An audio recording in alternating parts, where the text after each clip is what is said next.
place ourselves. Bismillahirrahmanirrahim.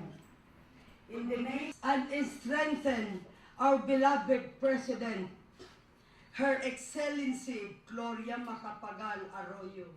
You to invest in what I like to call the 3 E's of economy, environment. Sapagkat malaki ang pagpapahalaga natin sa kababaihan. At maligayang araw din ng kababaihan sa Women's Balikatan Movement na pinangungunahan ni Ginang Narda Camacho.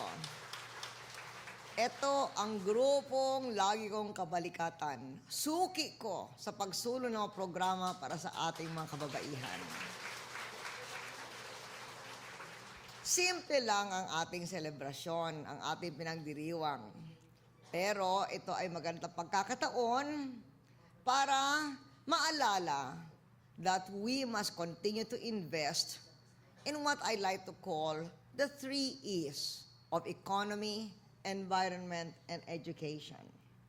These include such pro-poor programs important to women as enhancement of access to health care, food, housing, and education, as well as job creation.